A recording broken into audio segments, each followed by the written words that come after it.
کتے کی زبان ٹیسٹ لیس ہوتی ہے، کتے کی زبان پہ ذائقہ نہیں ہوتا، کتا خالی پیٹ بھرتا ہے، اسی لیے کتا یہ نہیں دیکھتا کہ پیٹ بھرا ہوا ہے، زیادہ کھانے والے کی مثال کتے سے دی گئی ہے۔ اب ایسی حدیثیں میں یہاں مثال دیتے ہوئے آپ کو مجھے ڈر لگ رہا ہے کہ یہ بات جو ہے نا جب آگے جائے گی تو اس کا پتہ نہیں کوئی کیا مطلب لے گا، اسی لیے تو آج لوگ زیادہ گمراہ ہو رہے ہیں۔ میں آپ کو ایک بات بتاؤں کہ لوگ کہتے ہیں نا مولوی فرقہ واریت پھیلا رہے ہیں، دیوبندی کچھ کہہ رہے ہیں، بریلوی کچھ کہہ رہے ہیں، اہل حدیث کچھ کہہ رہے ہیں، وغیرہ وغیرہ۔ میں 40 سال ہو گئے مجھے اس فیلڈ کے اندر، 40 سال میں اتنی فرقہ واریت میں نے نہیں دیکھی اتنا لوگوں کے اندر جتنی ابھی ہے۔ وجہ مولوی کے پاس تو جاتے تھے تو فرقہ واریت میں پڑھتے تھے نا، جمعہ پڑھنے جاتے تھے تو مولوی فرقہ واریت پھیلاتا تھا نا، اور کوئی جلسہ ہو گیا سیرت کا یا کسی موضوع پہ لوگ جب جاتے تھے اس کے پاس تو فرقہ واریت ہوتی تھی نا۔ ابھی تو آپ کی جیب میں موبائل پڑا ہے، موبائل میں لاکھوں ویڈیوز پڑی ہوئی ہیں، اس چینلز کے اوپر جو پروگرام آتے ہیں دینی پروگرام، ان سے زیادہ فرقہ واریت پھیلی ہے، چونکہ وہاں عقل پرست بیٹھے، وہاں عقل پرست بیٹھے، اپنے مطلب کے مولویوں کو بلاتے ہیں۔ وہ جو مولوی سیدھی سیدھی بات کرے گا، سیدھے سیدھے مسئلے بتائے گا شریعت کے مطابق، وہ انہیں پسند نہیں آئے گا۔ ان کو کیسے چاہیے؟ انہیں غامدی صاحب جیسے لوگ چاہیے جو اسلام کو کاٹ کے تراش کے ان کے سائز کا کر دیں۔ ان کو انجینئر محمد علی مرزا جیسے لوگ چاہیے، کیا سمجھیں، کہ جو مسئلہ بعد میں بیان کرتا ہے علماء کو 10 تبرے پہلے بھیجتا ہے، یعنی اس کا کام ہے جیسے وہ شیعوں کی عبادت کہہ لیتا ہے نا تبرہ کرنا، تو انجینئر محمد علی مرزا صاحب جو ہے نا ان کے بھی تبرے کی بڑی وہ ہے، ان کو سب سے زیادہ مزہ علماء پہ تبرہ بھیجنے میں آتا ہے۔ میں چیلنج دیتا ہوں، میرے سامنے آئے کوئی کمرے کے اندر بیٹھے بیٹھے، کمرے میں ایک کیمرہ لگا ہوا ہے، 150 لوگ بیٹھے ہوئے ہیں، وہاں کے وہ شیر ہیں، کئی لوگوں نے ان کو بلایا ملنے کی دعوت دی، دیوبندیوں میں سے، بریلویوں میں سے، اہل حدیثوں میں سے، شیعوں میں سے، ملے نہیں آج تک کسی کو۔ وہ مفتی طارق مسعود صاحب کا کے ساتھ جو ان کا ڈرامہ ہوا تھا وہ تو مشہور ہی ہے، مفتی صاحب آگے پیچھے پیچھے یا آگے آگے پیچھے پیچھے آگے آگے، جیسے بھی عمران خان آگے آگے پی ڈی ایم پیچھے پیچھے، بٹیر پکڑنا۔ تو اب وہ باتیں کچھ ایسی ہوتی ہیں دور حدیث میں کہ جو عوام میں کرنا صحیح نہیں ہے۔ اب جیسے میں آپ کو مثال کے طور پہ ایک دو باتیں بتا دیتا ہوں، بتاتا ہوں گا، وہ بھی مجھے بہت احتیاط سے بتانی پڑیں گی۔ حضرت عائشہ صدیقہ رضی اللہ تعالیٰ کی ایک حدیث بخاری میں آتی ہے، اور اس پہ شیعہ بڑا سوال اٹھاتے ہیں، اور سنی کانوں کو ہاتھ لگاتا، نہیں نہیں ایسا تو نہیں ہو سکتا ہماری بخاری میں۔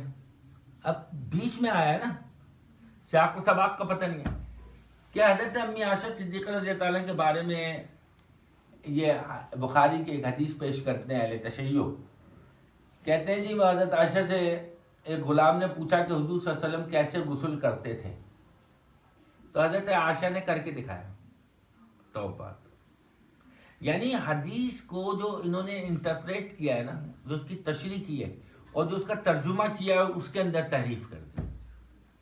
آپ مجھے بتائیں آج کی ایک عورت اس طرح کر سکتی ہے؟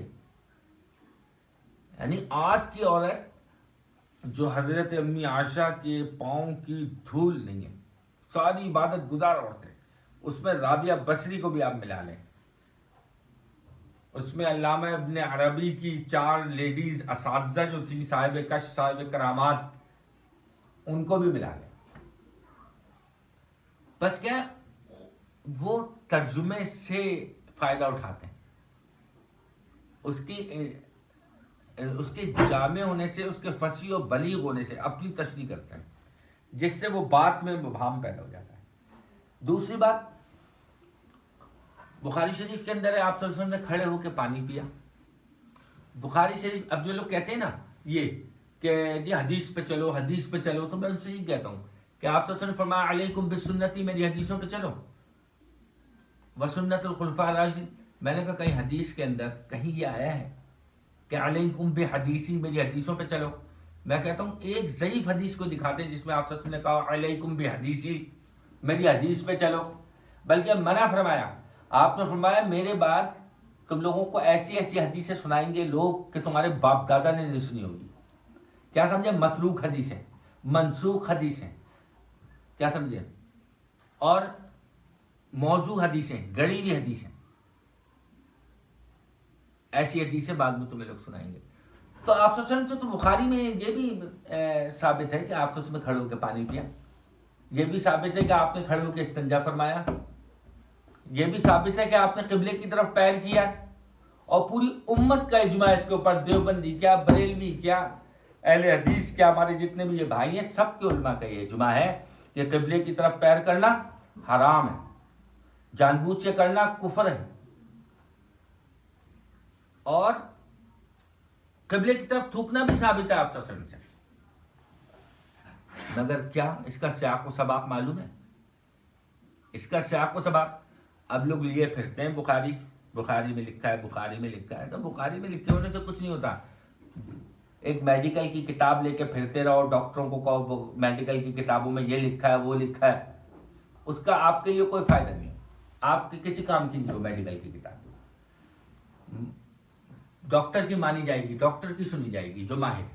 ایک اب جو آپ سوچیں میں کھڑے ہو کے پانی پیا تو آپ کی کمر میں تکلیف تھی،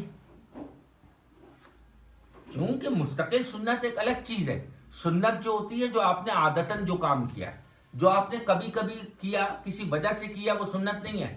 جو عذر میں کیا یا اس کام کی تخصیص ہو آپ کے لیے، جیسے 12 آپ کی 4 سے زیادہ شادیاں، جیسے آپ کا متصل 2 روزے رکھنا بغیر افطار کے، جیسے آپ کا سونے کے بعد بھی وضو نہ ٹوٹنا، آپ کا استنجے کے بعد بھی وضو نہ ٹوٹنا، آپ کے بول و براز کا پاک ہونا، وہ تخصیصی مسائل ہیں. لیکن جن مسائل میں ہم ان کی پابند ہیں اطاعت میں، اس میں بھی آپ کے جو عذر میں کیے گئے کام یا جو کام جو آپ نے منع فرما دیے، منسوخ کر دیے بعد میں، وہ اس کے ہم مکلف نہیں ہیں. اب آپ سوچیں میں قبلے کی طرف پیر کرنا جو آتا ہے تو فقط قبلہ خانہ کعبہ تھا ہی نہیں، بیت المقدس تھا. احترام قبلہ کا حکم ہی نہیں تھا. ٹھیک ہے نا؟ جب حکم آیا تو سب چیزیں پھر اس کے ساتھ منع ہوئی. بھائی کوئی حکم آئے تو اس کی تفصیل آتی ہے نا، منع، اجازت، حرام، حلال، فرائض، واجبات. جب حکم ہی موجود نہیں ہے تو پھر آپ صلی اللہ علیہ وسلم نے کھڑے ہو کے استنجا فرمایا، کھڑے ہو کے پانی پیا، قبلے کی طرف پیر کیا. آپ تھوکنا بھی ثابت ہے، تو وجہ یہی کہ اس وقت قبلہ نہیں تھا. تو اب یہ آدھا علم آدمی کو، اسی لیے آپ صلی اللہ علیہ وسلم نے فرمایا کہ آدھا علم فتنہ ہے. یہ جتنے بھی لوگ آپ کو مل رہے ہیں نا، پھر رہے لوگ بخاری لے کے اور قرآن بغل میں دبا کے، قرآن میں لکھا ہے، حدیث میں لکھا ہے، آدھا علم لے کے بغیر استاد کے، بغیر اصول سیکھے لوگوں کو سمجھانے نکل پڑے. ساری زندگی ڈاکٹر انجینئرنگ کی، ساری زندگی فوج میں کیپٹن انجینئر میجر رہے، ساری زندگی دنیا کماتے رہے. پھر اس کے بعد تھوڑی کتابیں پڑھ کے نیم ملا خطرہ ایمان بن کے بیٹھ جاتے ہیں لوگوں کو درس دینے، سمجھانے. تو اس سے پھر کیا ہوتا ہے؟ آدھا علم فتنہ پھیلاتا ہے. وہ کراچی کا شیخ محمد، ایک مولانا، ایک صاحب تھے وہ مرزا غلام محمد پرویز، منکرین حدیث، کیا سمجھے، عزیر، یہ پروفیسر عزیر تھے، عزیر صدیقی. ایک محمود اعظم عباسی، وہ مسئلہ خلافت جنہوں نے لکھی ہے. تو بات یہ ہے کہ اسی لیے علماء کی کچھ خاص چیزیں ہوتی ہیں، ان سے دور ہی رہنا چاہیے. اور یہ بعض لوگ کہتے ہیں کہ آپ نے تو یہ قرآن و حدیث کو سنسکرت بنا دیا ہے کہ اس کو خالی برہمن پڑھ سکتے ہیں، برہمن سیکھ سکتے ہیں. وہ ہمیں ادھر سے جوڑتے ہیں. میں کہتا ہوں ایسی بات نہیں ہے. ہم یہ منع نہیں کرتے، علماء منع نہیں کرتے کسی کو آپ بخاری قرآن نہ پڑھیں، آپ ترجمہ نہ پڑھیں، آپ بخاری نہ پڑھیں، ترمذی نہ پڑھیں، مسلم نہ پڑھیں. بات یہ ہے کہ پڑھنے اس کے اصول سمجھ لیں. اور اگر آپ نے ویسے پڑھنی ہے تو آپ بخاری کی شرح لے لیں، جس میں اوپر بخاری ہو، متن ہو، نیچے اس کی شرح ہو، آپ وہ پڑھ لیں. تو اس سے آپ یہ گمراہ نہیں ہوں گے. اس سے ایک چھنا لگ جاتا ہے، ایک فلٹر لگ جاتا ہے. آپ جتنے بھی 72 فرقے جنہوں نے بنایا نا، یہ میرا دعویٰ تو نہیں کہتا میں، بہرحال ہمارے علماء فرماتے ہیں، ہمارے علماء کا یہ دعویٰ ہے کہ جتنے بھی فرقے پیدا ہوئے نا 72، ان سب کا جو بانی ہے وہ ان میں سے کوئی ایک بھی مولوی نہیں ہے، ایک بھی کوئی مولوی نہیں، عالم نہیں ہے فارغ التحصیل. یہ خود پڑھنے خود سمجھنے والے لوگ ہیں. یہ سب وہ لوگ ہیں جنہوں نے فرقے کی بنیاد رکھی. اب یہ انجینئر محمد علی مرزا، اب اس کے کچھ فالوور ہیں، وہ بیان کر رہا ہے اب کچھ عرصے بعد فرقہ ہوگا، اہل سنت .com فرقہ. ان کا کیا فرقے کا نام ہے؟ اہل سنت .com. تو .com ہی فرقہ رہے گا. فرقہ تو پورا تو اس کی طرف منسوب ہوتا نہیں ہے، ایک لفظ کے ساتھ ہی متصل ہوتا ہے فرقہ. منصور حلاج سنسار کر دیے گئے تو حلاجی فرقہ چلا.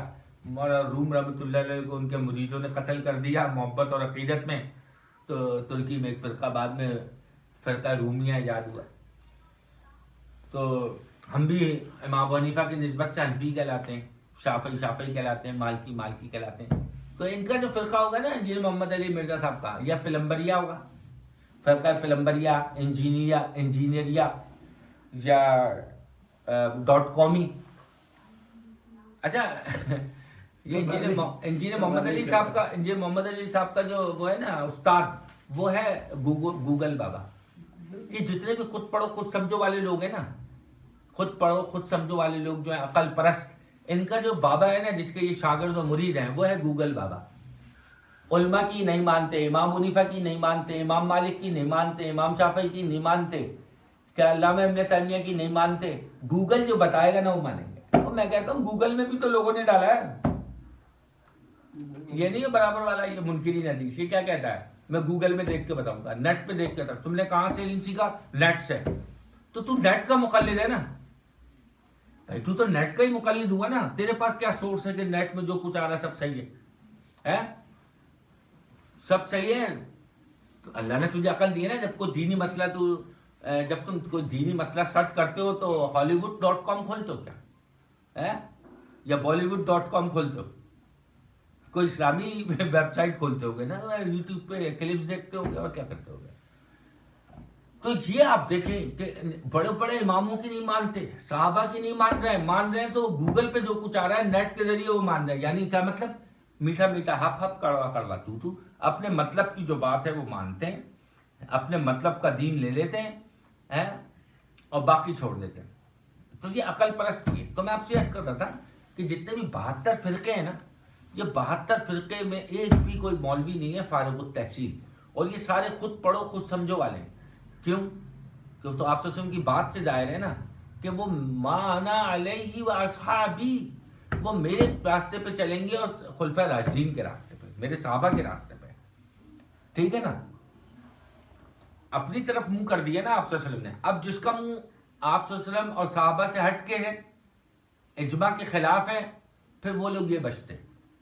اب یہ امام مالک ہے، امام شافعی ہے، امام حنیفہ ہے، امام احمد حنبل ہیں، یہ چاروں ائمہ ہمارے، یہ صحابہ سے انہوں نے دین حاصل کیا براہ راست، بلا واسطہ یا بالواسطہ، اور صحابہ نے رسول اللہ صلی اللہ علیہ وسلم سے. ٹھیک ہے آج کے لیے اتنا کافی ہے. وآخر دعوانا ان الحمد للہ رب العالمین.